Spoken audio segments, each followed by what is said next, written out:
Good morning বন্ধুরা। আজ হলো 20শে অক্টোবর সোমবার। আসাম তথা সমগ্র বরাক উপত্যকার আজকের সকালের বিশেষ বিশেষ গুরুত্বপূর্ণ খবরগুলি হলো। এবার প্রথম খবর। এবার ইউরোপে পর্তুগাল এর পার্লামেন্টের পাশ হলো বুর্কা নিষিদ্ধের আইন। এর ফলে জনসমাগমপূর্ণ স্থানে বুর্কা পরা যাবে না। দেশের পার্লামেন্ট পাশ হয়েছে এই আইন।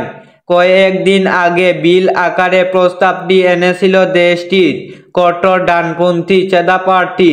কয়েকদিন ধরে প্রস্তাবটি পক্ষ বিপক্ষ তর্ক বিতর্ক হয়।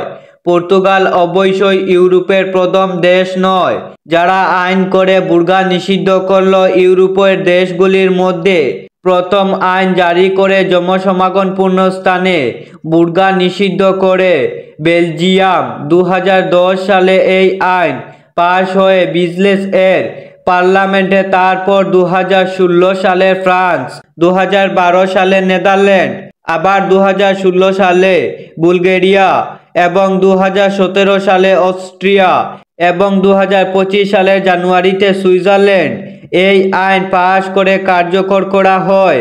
নতুন আইনে বলা হয়েছে এখন থেকে দেশের কোনো জনসমাগমপূর্ণ স্থানে এখন কোনো পোশাক অথবা বস্তুখণ্ড কোনো নারী ও পুরুষ পরতে পারবে না যা মুখ বয়র অথবা মুখখণ্ড ঢেকে রাখে।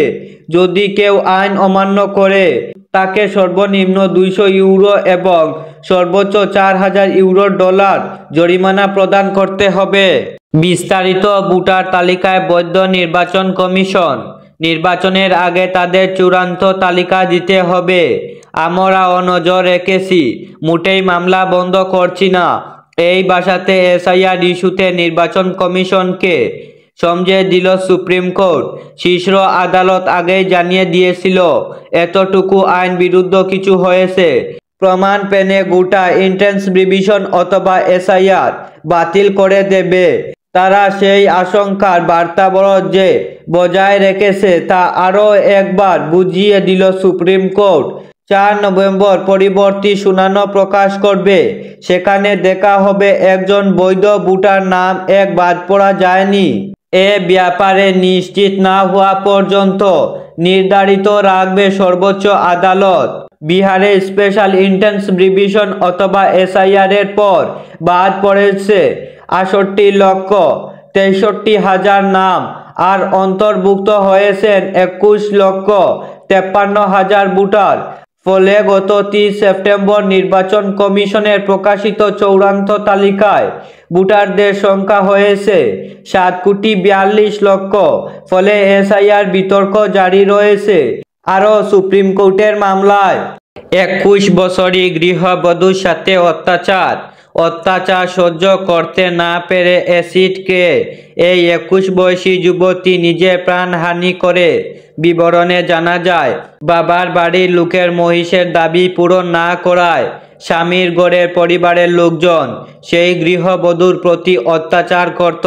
অত্যাচার সহ্য করতে না পেরে 21 বছরই গৃহবধূ হত্যা করল নিজের প্রাণ। এ ঘটনার মধ্যে উত্তরপ্রদেশের এলাকা পুরো চাঞ্চল্যের সৃষ্টি হয়েছে। এ ঘটনার পর এলাকা জুড়ে নিন্দনীয় বার্তা ছড়িয়েছে। চলতি বছরে বিবাহিত হয়েছিল স্বামী স্ত্রীর মধ্যে জগবরের সূত্রসতী হয় মহিষের দাবিতে। এরপর গৃহবধূর স্ত্রী সহিত পরিবারের লোকজন অত্যাচার শুরু করে। আর 21 বছরই যুবিতা সঙ্গে মহিষের দাবি পূরণ করতে না পারায় গৃহবধূরের অত্যাচার প্রতি দিন বাড়িয়ে চলছিল। অবশেষে এই 21 বছরই যুবিতা অত্যাচার আর সহ্য করতে না পেরে এবং অ্যাসিডকে মৃত্যুর কালডলে যায়। যুবিতার বাবা বাড়ির লোকজন এ বিষয়ে থানায় এফআইআর দায়ের করেন। পুলিশ তদন্ত নেমেছে। জনজাতির কারণের দাবিতে এবার কাঁপল অসমের ধেমাজি। বিজেপি সরকারের বিরুদ্ধে রাস্তায় নেমে আসলো হাজার হাজার লোক। জনজাতি কারণে মর্যাদা না দিলে 2024-এর প্রত্যুত্তর দিতে তৈরি হয়েছেন জনতা। এবার জনজাতির কারণে দাবিতে কেঁপে উঠল ধেমাজি। বিজেপি সরকারের বিরুদ্ধে বুকগিবের আন্দোলন করেছে হাজার হাজার মানুষ। জনজাতির কারণে মর্যাদা দেওয়ার দাবিতে এই আন্দোলন। তারা জানিয়ে দেন, যদি জনজাতির কারণে মর্যাদা দেওয়া হয় না, তাহলে 2024-এর বিধানসভা নির্বাচনে এই উত্তর দেওয়া হবে। এবার বরাক উপত্যকার 3 জেলার আজকের আবহাওয়ার খবর। আজ হলো 20 অক্টোবর সোমবার। বরাক উপত্যকার 3 জেলার তীব্র গরমের সম্ভাবনা। আজ শিলচর কাছাড়ে সর্বোচ্চ তাপমাত্রা থাকবে 34 ডিগ্রি সেলসিয়াস এবং সর্বনিম্ন তাপমাত্রা থাকবে 24 ডিগ্রি সেলসিয়াস। শ্রীভূমি করিমগঞ্জ আজ সর্বোচ্চ তাপমাত্রা থাকবে 34 ডিগ্রি সেলসিয়াস এবং সর্বনিম্ন তাপমাত্রা থাকবে 24 ডিগ্রি সেলসিয়াস। একইভাবে হাইলাকান্দি জেলায় আজ সর্বোচ্চ তাপমাত্রা থাকবে 34 ডিগ্রি সেলসিয়াস এবং সর্বনিম্ন তাপমাত্রা থাকবে 24 ডিগ্রি সেলসিয়াস। তো এতটুকু ছিল আজকের সকালের বিশেষ বিশেষ গুরুত্বপূর্ণ খবর। যদি আপনাদের কাছে এই ভিডিওটি ভালো লাগে তাহলে অবশ্যই ভিডিওটিতে লাইক করে চ্যানেলটিকে সাবস্ক্রাইব করে রাখবেন।